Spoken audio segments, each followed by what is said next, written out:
ഉദര ക്യാൻസർ ഇപ്പം ഡോക്ടർ പറഞ്ഞാൽ ഒരുപാട് ഓർഗൻസ് അതിൽ റിലേറ്റഡ് ആണ്. എന്നിരുന്നാലും ഇപ്പം വയറിനകത്ത് വരുന്നൊരു മുഴ പെട്ടെന്ന് കണ്ടുപിടിക്കാൻ പറ്റുമോ? അതെങ്ങനെയാണ്? അത് ഒരുപാട് കഴിഞ്ഞിട്ടായിരിക്കും അറിയുന്നത്? അത് സാധാരണ രീതിയിൽ ഏത് അവയവത്തെ ബാധിച്ചിരിക്കുന്നു എന്നുള്ളതിനെയാണ് ഡിപ്പെൻഡ് ചെയ്യുന്നത്. ഇപ്പോൾ പാങ്ക്രിയാസ് തന്നെ, പാങ്ക്രിയാസ് എന്ന് പറയുന്ന ഒരു അവയവം, ആ അവയവത്തിന് തന്നെ പല ഭാഗങ്ങളുണ്ട്. അതിന് ഹെഡ് റീജിയനുണ്ട്, ഒരു നെക്ക് റീജിയനുണ്ട്, അതിന് ബോഡി റീജിയനുണ്ട്, അതിനൊരു ടൈൽ റീജിയനുണ്ട്. ഇപ്പോൾ ഒരു ഹെഡ് റീജിയനിലാണ് ഒരു ട്യൂമർ വരുന്നതെന്നുണ്ടെങ്കിൽ അതിനകത്തേക്ക് ഒഴുകിയെത്തുന്ന ബൈൽ ഡക്റ്റ് ഉണ്ട്, പാങ്ക്രിയാറ്റിക് ഡക്റ്റ് ഉണ്ട്. അങ്ങനെ നമ്മുടെ ദഹനത്തിന് വേണ്ടിയിട്ട് അത്യാവശ്യം വേണ്ടുന്ന സാധനങ്ങൾ ആ ഏരിയയിലാണ് കൊണ്ടുവരുന്നത്. അപ്പോൾ അതിന് ഒബ്സ്ട്രക്ഷൻ നേരത്തെ തന്നെ ഉണ്ടാകും. ഇപ്പോൾ ബൈൽ ഡക്റ്റിന് ഒബ്സ്ട്രക്ഷൻ ഉണ്ടാവുകയാണെങ്കിൽ മഞ്ഞപ്പിത്തമായിട്ടായിരിക്കും പ്രത്യക്ഷപ്പെടുന്നത്.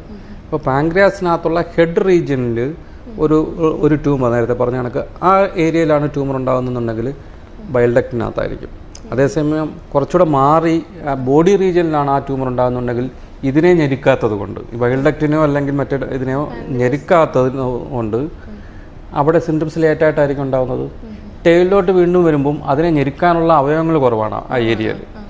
മനസ്സിലായല്ലേ? അപ്പോൾ അവിടെ സിംറ്റംസ് വളരെ ലേറ്റായിട്ടായിരിക്കും ഉണ്ടാകുന്നത്. അപ്പോൾ നമ്മൾ ഒരു ഓർഗനിൽ തന്നെ ഈ വ്യത്യാസമുണ്ട്. ഒരു പാങ്ക്രിയാസിനകത്ത് തന്നെ വരുന്ന മുഴ ഏത് ഭാഗത്തിനെ എന്ന് ഡിപ്പെൻഡ് ചെയ്ത് തന്നെയാണ് സിംറ്റംസ് ഉണ്ടാകുന്നത്. അതേപോലെ തന്നെ ഇഷ്ടംപോലെ ഓർഗൻസ് ഉണ്ട്.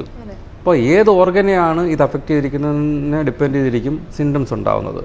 ഇപ്പം വൻകുടലിലുണ്ടാകുന്ന ഒരു മുഴയാണെന്നുണ്ടെങ്കിൽ കൂടുതലും ബ്ലീഡിങ് ആയിട്ടായിരിക്കും ഉണ്ടാകുന്നത്. ചെറുകുടലുള്ള ഒരു മുഴയാണെന്നുണ്ടെങ്കിൽ അത് വയറുവേദനയാണ്. കാരണം വെച്ചാൽ ചെറുകുടലിന് വ്യാപ്തി കുറവാണ്. ഒരു ട്യൂമർ ഉണ്ടാവുകയാണെങ്കിൽ പെട്ടെന്ന് അറിഞ്ഞു കളയും. അങ്ങനെ അതിനെ നമ്മൾ ആഹാരം കടന്നു പോകുന്നതിന് പ്രയാസം ഉണ്ടാകുമ്പം ചെറുകുടൽ തന്നെ അതിനെ ആഹാരം കടത്തിവിടാൻ വേണ്ടിയിട്ട് അതിൻ്റെ ആവേഗങ്ങൾ കൂട്ടുമ്പോൾ നമുക്ക് വേദനയായിട്ട് വരും. മനസ്സിലായി? വൻകുടലിന് കുറച്ചുകൂടെ വ്യാപ്തി കൂടുതലാണ്. അതിന് ഈ ആവേഗങ്ങൾ കൂട്ടേണ്ട കാര്യമില്ല. ഈ ആഹാരം അല്ലെങ്കിൽ ആഹാരത്തെ ദഹിച്ച പദാർത്ഥം കടന്നു പോകുന്നതിന് കൂട്ടേണ്ട കാര്യമില്ല. അതുകൊണ്ട് അത് വേദനയായിട്ട് വരുന്നതിന് മുമ്പ് തന്നെ ബ്ലീഡിങ് ആയിട്ട് വരും. അപ്പോൾ ഏത് അവയവത്തിനെ അത് വളർച്ച ബാധിച്ചിട്ടുണ്ടോ അതനുസരിച്ചിട്ടായിരിക്കും സിംറ്റംസ് ഉണ്ടാകുന്നത്.